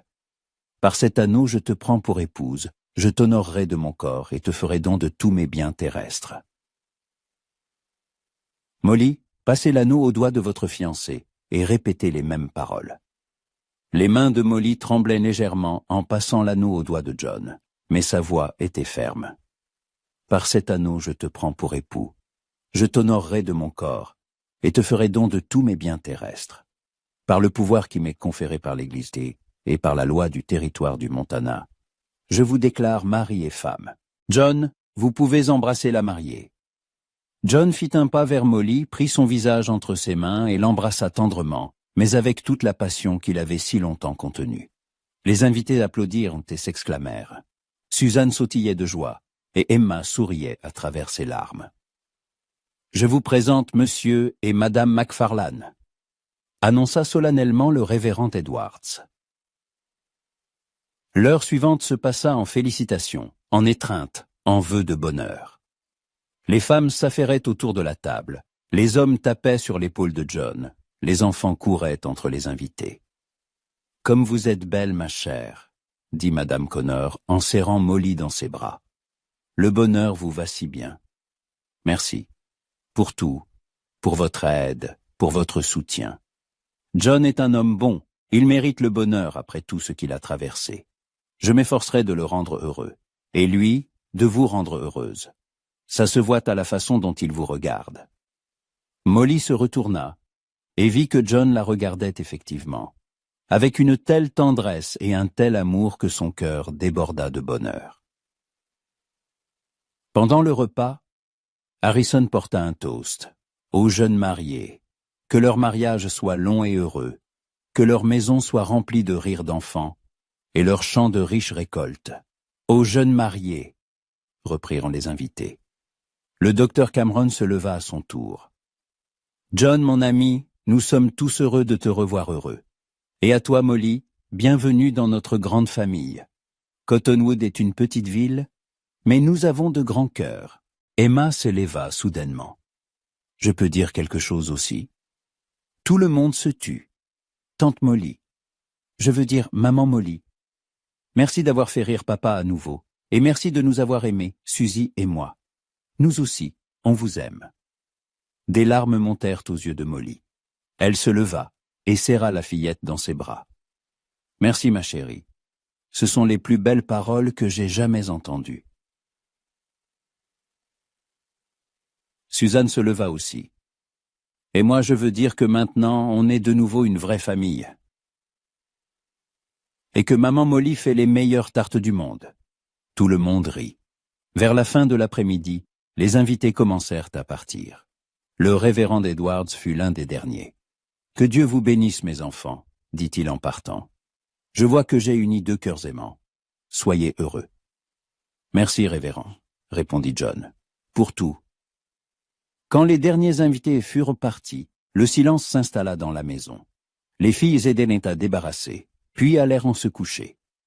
La journée avait été longue et émouvante. Molly et John se retrouvèrent en seuls pour la première fois en tant que mari et femme. Ils étaient assis près de la cheminée, dans un silence particulier, solennel. « Eh bien voilà, » dit Molly, « nous sommes mariés. Oui, tu es ma femme maintenant. Et tu es mon mari. » Ils se regardèrent, et tous deux sentirent que quelque chose avait changé. Ils n'étaient plus deux personnes seules ayant conclu un accord. Ils étaient une famille. « Molly, » dit John en se levant de son fauteuil. « Oui ? Je veux te montrer quelque chose. » Il sortit de la pièce et revint avec une petite boîte en bois. « Un cadeau de mariage, » dit-il en la tendant à Molly. Elle ouvrit la boîte et eut le souffle coupé. À l'intérieur se trouvait un cadre, décoré d'une mosaïque faite avec les éclats de la tasse bleue à rose. Dans le cadre, il y avait une photo de Mary avec les filles. « John, » murmura-t-elle, « c'est magnifique. Tu avais raison. On peut transformer ce qui est brisé en quelque chose de beau. Et le souvenir de Mary fera maintenant toujours partie de notre maison. Où as-tu eu le temps de faire ça ? Dans la grange, pendant que tu te préparais. Je voulais que tu aies un cadeau spécial. » Molly se leva et l'embrassa. « Merci, c'est le plus beau des cadeaux. Il montre que tu comprends que je ne veux pas effacer le passé. Je veux construire l'avenir sur ses fondations. Je t'aime, Molly McFarlane. Et moi aussi je t'aime, John McFarlane. » Il lui prit la main. « Viens, je veux porter ma femme jusqu'à notre chambre. » Molly rougit, mais ne protesta pas. Ils montèrent l'escalier, et John la souleva effectivement dans ses bras devant la porte de la chambre. « Bienvenue chez toi, ma femme, » dit-il en franchissant le seuil. « Je suis chez moi, mon mari, » répondit-elle. « Enfin chez moi. »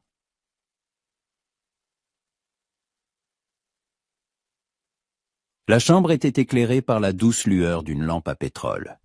Des draps frais étaient sur le lit. Et sur la table de chevet, un vase contenait des branches de sapin, les mêmes que celles de son bouquet de mariée. John posa Molly à terre, mais ne la lâcha pas. Ils se tenaient très près, et l'air entre eux crépitait de tension. « Molly, dit-il d'une voix rauque. « Quoi ? Je veux que tu saches que quoi qu'il arrive, je t'aimerai toujours. » Toujours, c'est long. Pas assez long pour t'aimer. Il l'embrassa, et dans ce baiser, il y avait toute la passion qu'il avait contenue pendant des semaines. Molly répondit à son baiser avec une passion égale, sentant sa dernière incertitude fondre.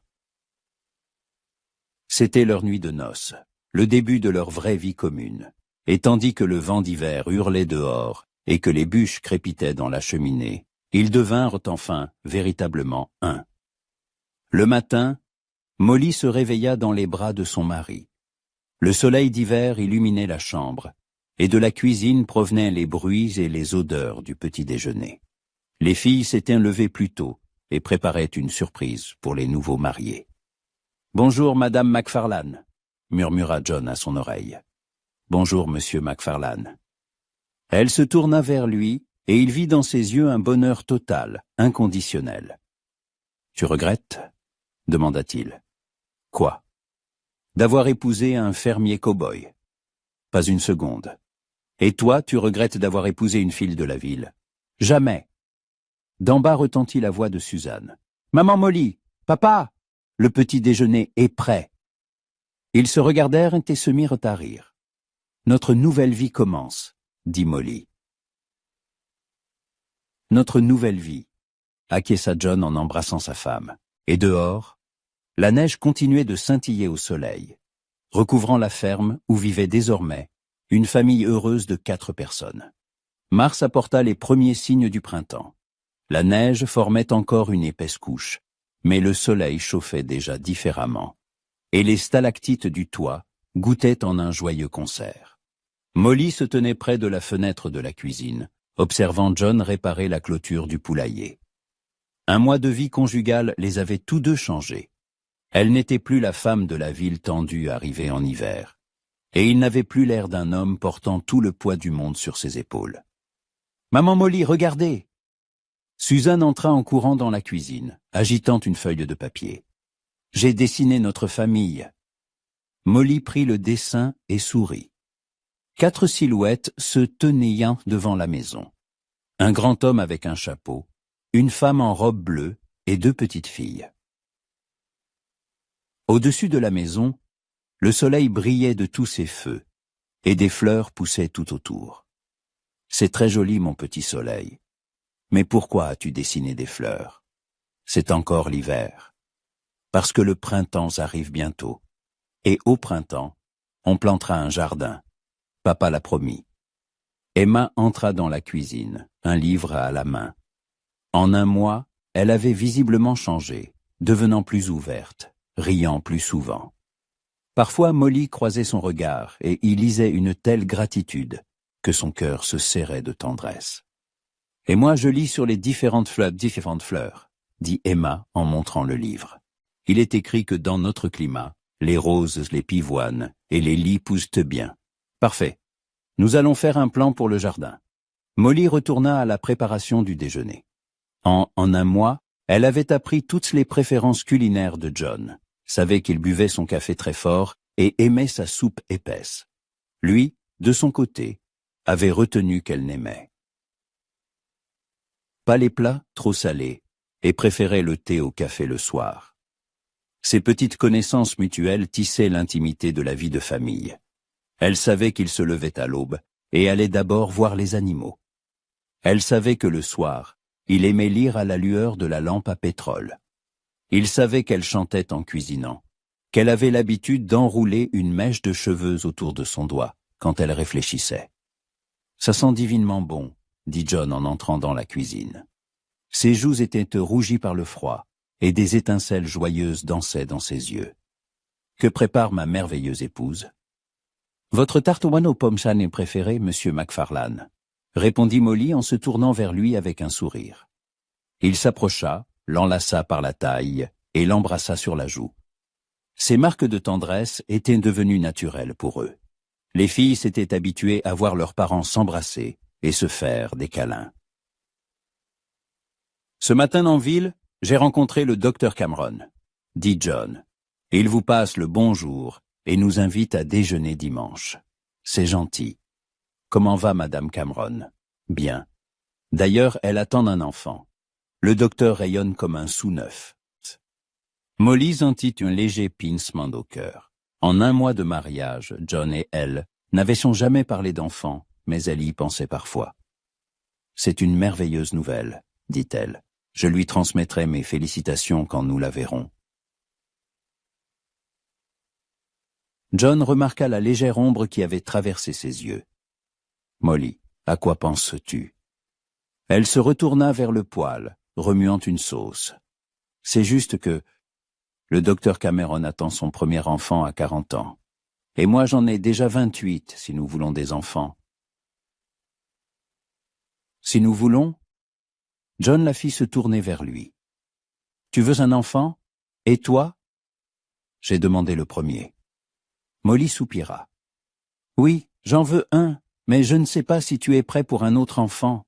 Tu as déjà 2 filles. John l'embrassa, l'interrompant au milieu de sa phrase. Molly McFarlane, dit-il sérieusement, je veux des enfants de toi. Je veux te voir porter notre enfant. Je veux tenir dans mes bras un bébé qui te ressemblera. Vraiment? Vraiment? Mais seulement quand tu seras prête. Et les filles, comment réagiront-elles à un bébé? Tu as vu comment Suzy s'occupe de ses poupées, et Emma comme elle est attentionnée. Elles seront les meilleures grandes sœurs du monde. Molly se blottit contre lui, sentant une douce chaleur se répandre dans sa poitrine. Le soir, toute la famille était réunie dans le salon près de la cheminée. John lisait le journal, les filles jouaient par terre, et Molly cousait une nouvelle robe. Une scène de famille ordinaire qui semblait particulièrement précieuse. « John !» dit Molly sans lever les yeux de sa couture. « Tu te souviens, ce matin, on a parlé d'enfants? Je me souviens. Eh bien, il se pourrait que nous n'ayons pas à attendre longtemps. » John posa son journal et la regarda. « Tu veux dire? Je veux dire que dans 7 mois, Emma et Suzanne pourraient avoir un petit frère ou une petite sœur. » John se leva en silence, s'approcha d'elle et s'agenouilla à côté de son fauteuil. « Vraiment? » murmura-t-il. « Vraiment. » « Les filles, appela-t-il, venez ici, nous avons une nouvelle pour vous. » Emma et Suzanne accoururent, intriguées. « Quelle nouvelle ?» demanda Suzanne. « À l'automne, notre famille va s'agrandir, » dit Molly. « S'agrandir ?» ne comprit pas Suzanne. « Maman Molly va avoir un bébé, » expliqua Emma, les yeux brillants. « C'est vrai, c'est vrai. »« Youpi !» cria Suzanne. « On va avoir un vrai bébé. Je pourrai le garder ?»« Bien sûr que tu pourras, » rit Molly. « Et moi je pourrais lui apprendre à lire ?» demanda Emma. « Ça aussi tu pourras. » Les filles se mirent à discuter de la façon dont elles s'occuperaient du bébé, tandis que John et Molly se regardaient par-dessus leur tête. Le bonheur absolu brillait dans leurs yeux. Une fois les filles couchées, les époux restèrent seuls. « Tu sais, » dit John, « quand j'ai écrit cette annonce dans le journal, je pensais chercher simplement une aide pour la maison. Et tu as trouvé une femme et une mère pour tes enfants. J'ai trouvé l'amour de ma vie. » Molly se leva et s'approcha de la fenêtre. Dehors, la neige scintillait sous la lune, mais on sentait déjà le souffle du printemps dans l'air. « John, » dit-elle, « tu sais ce que j'ai compris? » « Quoi? » « Que le bonheur, ce n'est pas quelque chose qui vous arrive. C'est quelque chose que l'on construit de ses propres mains, jour après jour. Nous avons construit notre bonheur, John, avec des jours ordinaires, des mots simples, de petites attentions l'un pour l'autre. Et ce n'est que le début, répondit-il en l'enlaçant. Nous avons toute la vie devant nous. Toute la vie, répéta-t-elle en se serrant contre lui. Un mois après l'arrivée d'une fiancée paria dans les terres sauvages du Montana, La ferme des McFarlane était devenue un véritable foyer, rempli de rire, d'amour et d'espoir en l'avenir. John n'était plus un veuf solitaire, et Molly une femme de la ville rejetée.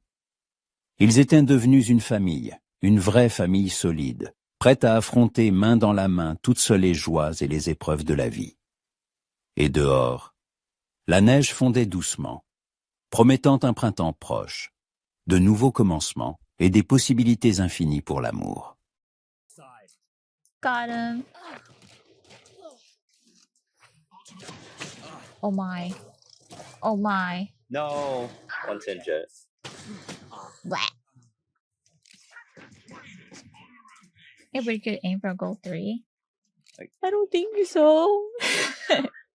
It's inconsistent. That's my thing. Wait. Apparently I'm bad. Cause goddamn. It's way late.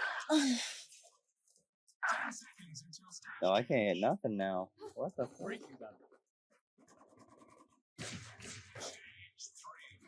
Oh my god. Oh my god. There's one in that corner. Oh.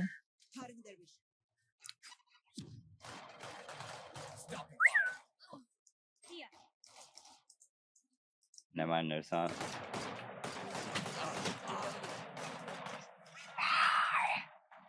I can't get this ISO.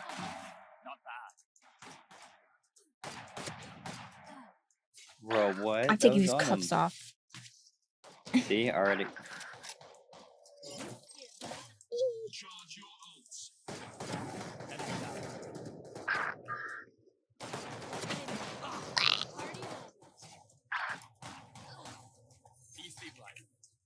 No, it's not going. Oh the my way I god, want it didn't to go.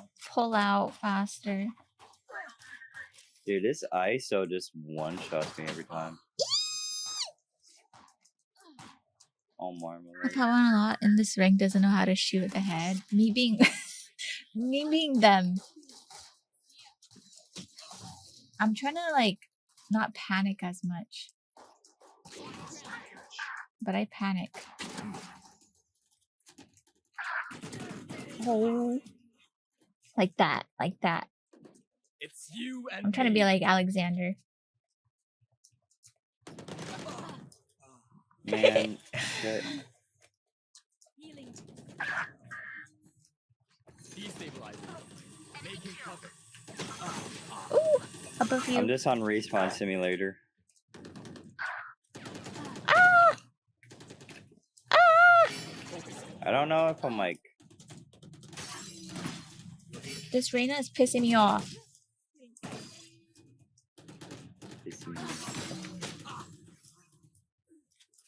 Seems like you're doing well on and all. No, just wait to comp. Wait for my glow down. Thanks for the follow, Lippy Rose. I like that name.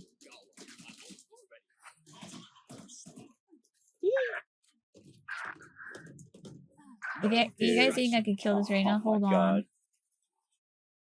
You can. He's shooting.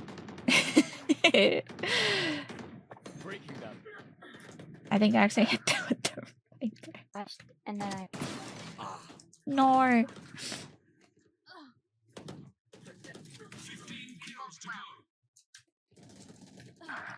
Dude, they have not hit a body shot on me yet. Yeah, no, they have not hit a body shot yet.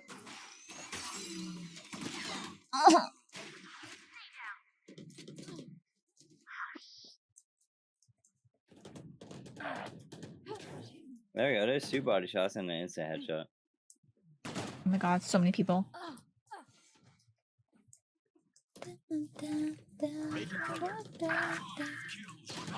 Oh, ISO.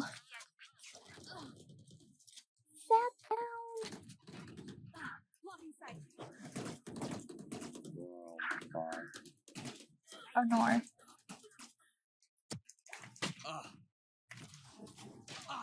Get up, Viper. It's not your time.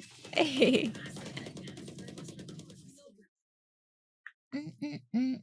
no, they always hit headshots on me. Just one shot. I'm like, oh, okay, no, it's fine, whatever. I might need another one. Okay, one more. We're gonna do one more. Okay.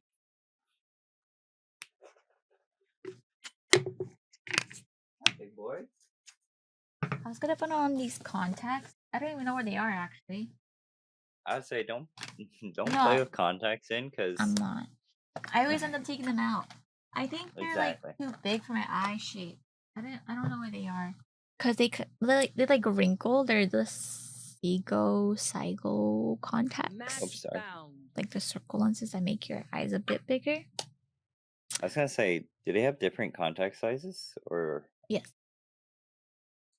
you might be getting ones that are too big? I don't know So my you do. size. I used to have like before I got LASIK, I would have like the contacts, right? But I don't remember my diameter eye shape, basically. Oh, Enough training. I wonder. You could probably get tested. I could. I just need to go to the eye doctor every 2 years now. That's it, instead of every year. Mm. Um, I want them actually, to it's scrape my due eye. time. I think I haven't gone in like 4 years. So, Bro, crazy. but need to I'm go. going to the doctor this month, like regular doctor. Finally, I would go to a doctor, but the doctor I went to is the same one that my mom has, and Oh yeah, you told me about the doctor. and she's like, oh, you don't need this or that, just eat plants. And Yeah. like trying to get me to go on a vegan diet or like vegetarian diet. I'm like, what are Wait, you which talking one? about? Wait, what? Oh, she said one of the songs were her favorite. Oh, I forgot which one I was playing just now. you can like hit back. Well, I just went on a different playlist. Wait, which song? You switched it out. Oh. I don't remember. But thank you. I'll tell game. Yeah, no, I'm.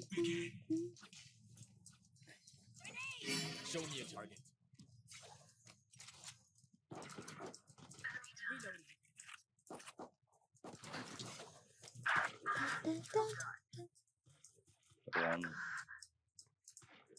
My thing's stuttering. Not No.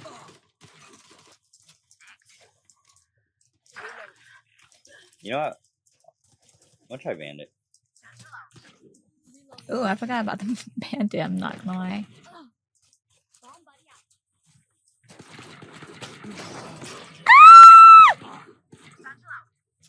Sorry. We're gonna be nonchalant. We're gonna get domed and not even care about it. Watch this. Girl. That was coming to you, by the way. Yeah. He's hit 40.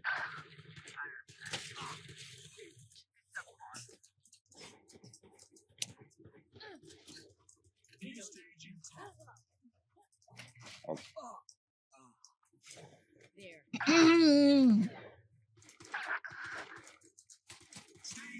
Oh no.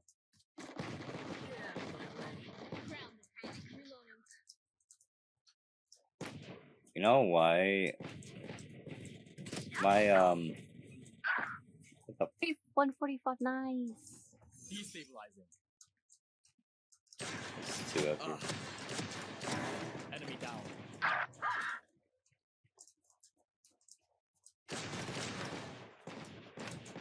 Over there. Oh no. Enforcement. Oh. Glorious just let me down. Same. Oh. Glorious. What song is that? Oh. Oh, nuts. Oh, marmal. No, I thought that was the head. Don't worry, I got him. Destabilizing. Sorry. I had an idea. Wait, in the Raider mind. was shooting at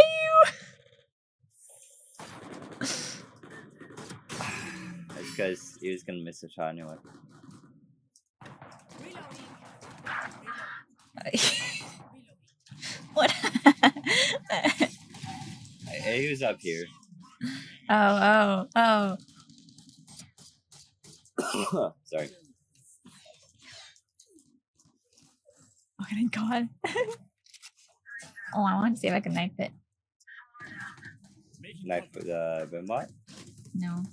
Oh, we don't have raise.